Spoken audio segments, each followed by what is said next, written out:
Con un año electoral que se va calentando, con los partidos políticos haciendo su trabajo, con el gobierno haciendo su trabajo, con la oposición también calentando, exigiendo, demandando. Y aquí con nosotros está una figura que es cimera en lo que es el panorama político nacional de larga data. Don Héctor Guzmán, vicepresidente del Partido Revolucionario Dominicano. Buenas tardes, bueno, bienvenido. Y amigo de nosotros. Bueno, buenas tardes. Y papá de Dianivel. Claro, Jaime, Lenchi, Federico, Diurca. Esta muchachita nos dio mucha carpeta a nosotros haciendo una entrevista. Y a mi colega aquí, don hermano, Héctor, camarada Fafa Tavera, que hemos caminado mucho en la política dominicana. ¿Qué nos trae? Al equipo y a los amigos televidentes, y yo le diría cibernauta, porque con estas redes ahora sí, uno llega por todos lados, ¿verdad? Ya no hay calificativo. Ya uno no haya ni cómo decir, ¿verdad? Pero bien, ahora es mejor para nosotros, Fafa, comunicarnos que antes, ¿eh? Bueno, es así. Bueno, la idea de nosotros aquí en esta participación, de hablar con ustedes y con los amigos televidentes y oyentes y cibernautas, es comunicarles los trabajos que venimos haciendo desde el Partido Revolucionario Dominicano. Y también nuestra propia decisión como un activo político de la participación que hemos decidido tomar para las próximas elecciones. Y en esa dirección yo quiero comunicar que, por ejemplo, en el PRD, el año pasado decidimos organizar el partido en todo el territorio nacional, que es lo que manda la ley de partido y manda la ley electoral, la actualización de los organismos de dirección y el padrón de los partidos. Y en cada distrito, en cada municipio, en cada provincia, en el exterior, lo que hicimos fue actualizar los organismos de dirección. Y logrado esa etapa, que ya la cumplimos, ahora estamos en la etapa de perfilar candidatos a todos los niveles de cara a las elecciones del 2024. Decía a nivel presidencial, senatorial, de alcaldes, regidores, directores y vocales. Ya en todo el territorio nacional hemos estado aplicando esta línea política, y en la mayoría de los territorios ya estamos perfilando candidatos tanto de PRDistas como de gente de sectores sociales que han visto por el PRD la posibilidad de poder canalizar aspiraciones a cargos electivos importantes. Y aquí podemos nosotros decir, en el caso de Santiago, que me tocó como provincia trabajarlo, ahí llevamos a la compañera Lucía Alba, que fue diputada 2 veces, está aspirando ahora a la senaduría de la capital. Tenemos varios diputados aspirando en cada una de la circunscripción, en los principales municipios aspirando a alcaldes y en los distritos aspirando a directores. Y así, en el caso de la capital, que es la parte que nos compete a nosotros, vamos a llevar a la compañera Yané Camilo como alcaldesa del Distrito Nacional, y a la senaduría yo voy a hacer lo que hizo Fafa en el 2002. ¿Te va a me voy a postular yo. ¿Cómo? Y es una primicia que usted está dando. Como hice yo, como apoyamos a otra Fafa en el 2002, bueno, que hizo un tremendo papel porque era una figura muy conocida. Y nosotros hemos decidido poner nuestra experiencia al servicio de los capitaleños. Claro, nosotros somos nacidos, criados y formados en la capital. Héctor, ¿con qué padrón en este momento, pero real, con qué padrón cuenta el PRD? Nosotros lo que entregamos a la Junta fue un padrón de dirigentes que está alrededor de 205,000 personas de dirigentes. Nosotros tomamos la dirección de cada distrito, de cada municipio, de cada provincia, de cada circunscripción y la nacional, y eso es lo que hemos depositado. Un padrón con sinceridad. Porque cuando tú te pones a ver la última entrega que le hicieron los partidos a la Junta Central Electoral, cuando la Junta cruzó, más de 1 millón de gente está en diferentes partidos. Sí. Una cosa. Nosotros hemos querido ser como realmente es el PRD de ahora. No es el PRD de los tiempos de Peña Gómez, no es el PRD grande, sino un PRD con una estructura que decidimos depositar una estructura de dirección. Don Héctor Guzmán, para mí un gurú que parece que se fue a una montaña lejana a la meditación del análisis político, porque ese hombre es preciso en su abordaje. Bienvenido. Mire, se acaba de aprobar la ley 2023, sí, ¿verdad? El presidente la promulgó, la ley orgánica de régimen electoral, que plantea, por ejemplo, el control de exceder el tope de los gastos de campaña, la creación de la Procuraduría especializada para la investigación y persecución de crímenes y delitos, entre otros importantes áreas. Ahora, la pregunta al técnico, ¿qué le faltó a la ley? Mira, lo primero de esa ley electoral, yo quiero decir la experiencia que hemos vivido en la discusión de los proyectos de ley electoral y de partido. Fafa sabe que cuando nosotros estábamos en el PRM, esa comisión en la que trabajamos nosotros con Tirso, con Milagro, con César Sánchez, Salvador Ramos, discutimos durante muchos años esa ley electoral y de partido. Y en el PRD me tocó ahora también discutirla mucho. Para mí el problema aquí no es de ley. El gran problema aquí no es de ley. Pero sin marco jurídico no hay control. Sí, hay que tenerlo, pero al final de cuentas el problema no es la ley. Hay que cumplirlo. Es el cumplimiento de la ley, porque yo voy a decir que los propios actores políticos nos ponemos de acuerdo en una ley, en unas reglas, y después cuando nos afecta no la cumplimos. El bajadero. Lo que ha pasado siempre. Entonces, en el caso de la que se aprobó ahora, nosotros tuvimos en la Junta Central Electoral 6 meses discutiendo para lograr un consenso. Se hicieron 13 reuniones de todos los actores empresariales, sociales, comunitarios, académicos, partidos políticos, y llegamos, en el caso de la electoral, a 43 consensos. 43 consensos y 46 disensos. ¿Qué sucedió? Que el Senado, en su primera aprobación, no tomó en cuenta esos consensos y aprobó lo que le dio la gana. Después hubo otra vez para atrás, y ahora tú tomas la ley y hay cosas que faltan. Pero ya que tú tienes que decir, bueno, ya tenemos la ley, ¿qué tú puedes hacer? Y están las elecciones aquí. Y están las elecciones ahí. ¿Qué faltó? En términos que tú dices, eso no debió faltar en esa ley. Mira, el problema de la Procuraduría Especializada, que es algo muy importante para los fraudes electorales, el delito electoral. Ahí le pusieron a la Procuraduría hasta los requisitos del personal que va a funcionar en eso, que nosotros decíamos, por eso no se llegó a consensuar. Consulten a la Procuraduría a ver si esas cosas están correctas o no, para ver si se aplica, pero lo que pusieron ahí es para que no se apliquen estas elecciones, comenzando por ahí.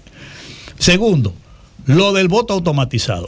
Nosotros entendíamos que eso había que incluirlo, aunque no fuera para estas elecciones, fuera para la otra. Porque tú no la sentencia del Tribunal Constitucional, lo que decía no era que tú no podías establecer por ley el voto automatizado.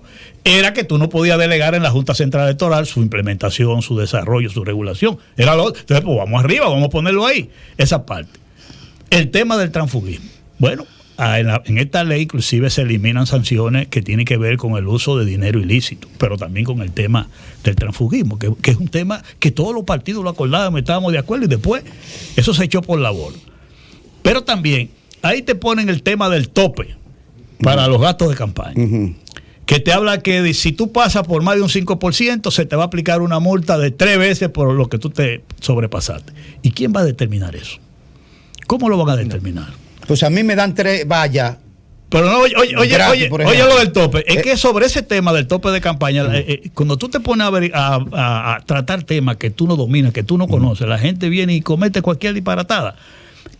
Sobre ese tema del tope de campaña se han escrito, mira, cientos de libros. Y hay decisiones de tribunales donde más se usa eso, que es en México, de tribunales con contradicción y todo eso. Y aquí los senadores, nosotros quisieron resolverlo con poner simplemente eso, un enunciado, y ya resuelve. ¿Y quién va a aplicar eso? Pero yo te pregunto, por algún lado. Pero el problema es, oye, cuando tú haces una cosa, tú no puedes ir con la prisa y con esa forma para que después tengamos problemas. Fíjate lo que hicieron en la ley electoral. Establecen el financiamiento de los partidos políticos, ¿verdad? Con los fondos públicos del Estado. Ahí se establece. Pero la distribución está en la ley de partidos. Porque la parte que estaba ahí contemplada de la distribución de los fondos, la eliminaron. No aparece ahí, entonces hay que llevarse ahora de la ley de partidos. O sea, para que tú veas cómo fue el mecanismo de discusión eso, nosotros estuvimos en una especie de articulación, los partidos de oposición, en este caso PLD, Fuerza del Pueblo, PRD, y 6 partidos más, o 7 partidos más, y le llevamos un documento a los diputados.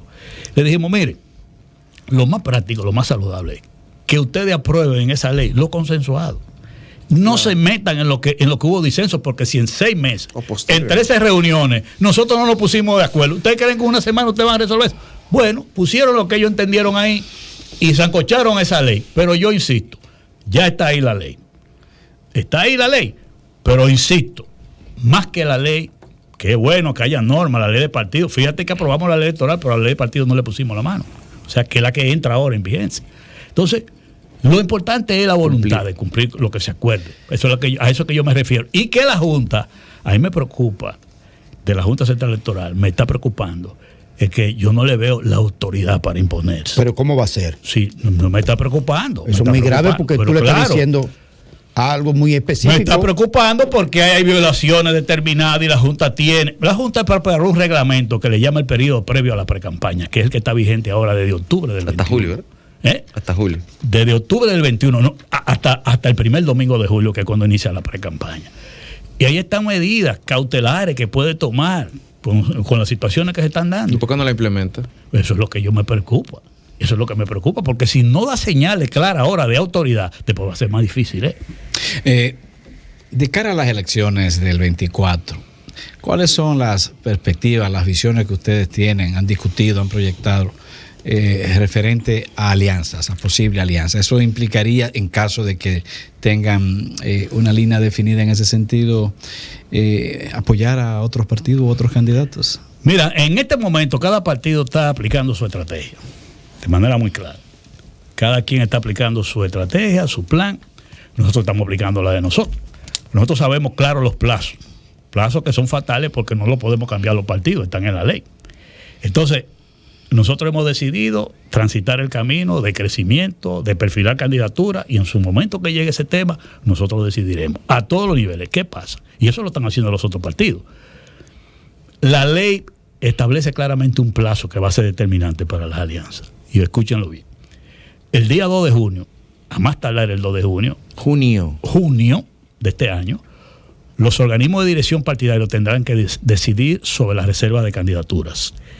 Y tendrán que comunicar a la Junta y hacerlo público a más tardar el 17 de ese mismo mes de junio. Tendrán que comunicar por escrito, público, las reservas de candidatura. Y ustedes saben que cuando estamos hablando... ¿Qué significa reserva de candidatura? ¿Qué representa? Al hablar reserva de candidatura, son reservas para dirigentes de los partidos y para alianzas. Para alianzas. O sea, ese es el objetivo. Que no tienen que ir a convención. Porque eso es una medida previsoria para que cuando vayamos a las convenciones de los partidos, esos cargos no van a convención. Y así evitemos el despojar de candidatura, gente que salía y después lo despojaban. Para prevenir eso, cuando discutimos esos temas, establecimos lo de la reserva de candidatura, que es un 20% de la candidatura. Entonces, cuando tú vayas a reservar candidatura, o es para algún dirigente o para alguna figura que la dirección partidaria lo tiene, o es para un acuerdo político con una fuerza política. Pero es un 20%. La otra parte, tú podrás llevarla o con candidatura propia o la podrás llevar en una coalición, que es otra modalidad diferente de acuerdo político. O sea, eso es. Entonces, ¿qué quiere decir? Que en el caso de nosotros del PRD, nuestro trabajo es con toda la fuerza, el crecimiento y posicionando candidatos de aquí hasta mayo. En mayo vamos a tener aquí decisiones prácticamente de reserva de candidatura, y yo diría que de alianza política. Porque recuerden que la primera... A mayo de este año. A mayo de este año se definen claramente, porque nadie va a reservar para dejarlo en el aire. Claro. O sea, con alguien tú estarás conversando. Ahora bien, recuerden que las primeras elecciones son el 18 de febrero, que son las municipales. Luego la de mayo son el 19 de mayo. Pero en definitiva, la decisión de acuerdo político se hace toda junta. El calendario de reserva aplica, aunque sea en junio, para elecciones de febrero y de mayo del año que viene. Para todo. O sea que cuando tú haces la reserva, cuando tú haces la reserva, estás decidiendo las alianzas a todos los niveles. Ya. Esa observación es importante, porque eso es lo que está ahora mismo pautando las estrategias y los planes de todos los partidos. O sea que hay negociaciones tras bastidores ya. En muchos sitios hay mucho movimiento. En el territorio hay mucho movimiento. La queja de muchos partidos de la oposición con relación al apoyo que desde el gobierno se está brindando a algunos alcaldes tiene fundamento. Yo diría que la queja que nosotros tenemos de la oposición, fíjense que la hicimos en febrero del año pasado, el tema de los alcaldes. Fuimos la fuerza del pueblo. La compra y venta. Yo no dije eso. Fuimos yo estoy diciendo. Bueno, le llaman mira cómo Federico, yo cómo le llaman encariñamiento. Pero en ese caso, perdón, Héctor, en ese caso el gobierno todavía se queda corto, porque se supone que los ayuntamientos por ley, le debe tocar el 10% del presupuesto. Vamos a explicar lo que pasa ahí. Mira, nosotros denunciamos eso en febrero del año pasado, ya tenemos un año y pico. Y ahí fuimos la Fuerza del Pueblo, fuimos el PLD, fuimos el PRD. A mí me tocó servir de vocero en esa denuncia. Y nosotros, la Junta designó una comisión, fue a la Fuerza del Pueblo, fue al PLD, fue al PRD, le hablamos, le explicamos, le dimos la información, y al día de hoy no tenemos ninguna decisión. ¿Qué es lo que ha estado pasando? El gobierno tiene unos fondos, Diuca, por la Liga Municipal Dominicana, que nosotros llamamos por la izquierda. Un fast track. Que es el que usa para encariñar a los alcaldes. Ay, Víctor. Para encariñar a los alcaldes. Y los otros que son por ley, que se habla del 10%, es cerca de un 6%. Pero por ahí el año pasado colocaron cerca de 4.000 millones. Sí. Después para este año creo que tienen estipulado cerca de 3.000 millones. Y es lamentable, porque Fafa, que está aquí al lado mío, tú sabes qué es lo que a mí me preocupa de eso y me indigna.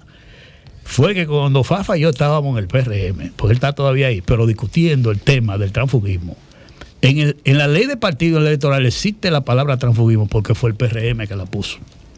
fuimos nosotros del PRM que en ese entonces decíamos que esa es una práctica dañina. Venga de donde venga y hágala quien la haga. Entonces, cuando tú ves que un partido, o yo no digo el partido, yo digo funcionarios del gobierno, más que dirigentes. Yo no acuso al PRM directamente, ni acuso así a todos los PRM. Yo acuso a funcionarios del gobierno que se dediquen a promover el transfugismo. Es que para mí es. Pero cuando ese encariñamiento se da de manera generalizada, no discriminada, como se dio a final el año pasado con los 4,000 y pico millones, y se le da a todos los alcaldes, aunque sea un fast track, un fondo extra fuera de otra línea presupuestaria, ¿qué tiene de malo? No, pero no es así que se hace. Fíjate cómo es que se hace, porque nosotros tuvimos las investigaciones, hicimos todas las indagaciones. A un alcalde te le dicen, mira, te vamos a, ¿qué es lo que necesita la obra? 20 millones, perfecto. Y la otra, 10. Y lo otro, y entra también lo otro, el encariñamiento, para no poner el nombre que lleva, también. Entonces a ese alcalde le prometen eso a cambio de que pase a formar parte del partido de gobierno. Porque no es que hay otro que le dan más. Y mira, yo vi, por ejemplo, la alcaldía de Las Matas de Farfán. Cuidado, ponga otro ejemplo, porque Duria de allá. No, pero para decirle. Yulka de allá. Yulka de allá, pero es que ahí es una alcaldía, hermano, que está en manos del PLD. Pero te pongo un ejemplo, porque si yo te digo lo de nosotros, lo que no han dicho, eso no tiene madre ni padre. Prácticamente yo le he llamado a eso un chantaje electoral. Es que te condicionan a asignarte fondos para ayudar a tu comunidad a cambio de que venga a un partido. Eso es lo negativo, porque que tú ayudes a un alcalde, eso no importa. Como yo de digo, hecho, es su deber. ¿Entiendes? Porque tú ayudas a una alcaldía en lo que la necesita el municipio. A la mayoría lo han condicionado a que es para hacer y contener.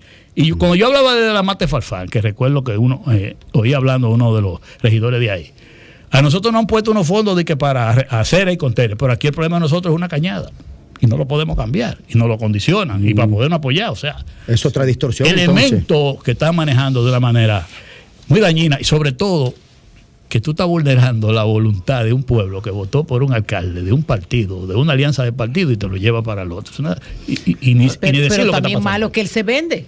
Las dos cosas. Es otra discusión. Pero un billete bonito y un jugador cosa insistente. Oye, cualquiera aquí lo juega. Hemos tenido esta experiencia. Trajimos antes de llegar Héctor al jefe de un esfuerzo nuevo que está planteando, repensando el país por un camino Estaban nuevo. negociando una alianza allá afuera. Glenny Morrison. Y aquí estamos con el más antiguo de los partidos. Sí. Entre la novedad sí, es verdad, y la herencia. Es verdad, ¿Quiere decir en tu partido que hay alguna evaluación crítica de ese pasado? Claro que sí, claro que sí. Y eso es lo que estamos hablando, y eso es lo que estamos cuestionando. Lúcido, Fafa. Fafa, pero es cierto. Fafa, y tú lo sabes, Fafa lo sabe porque Fafa es uno de la gente que no empeña su cabeza. No. Y yo siempre lo veo en la Comisión Ejecutiva del PRM, Fafa opinaba por encima de todo el que estaba hablando y él decía su posición. Igual que nosotros.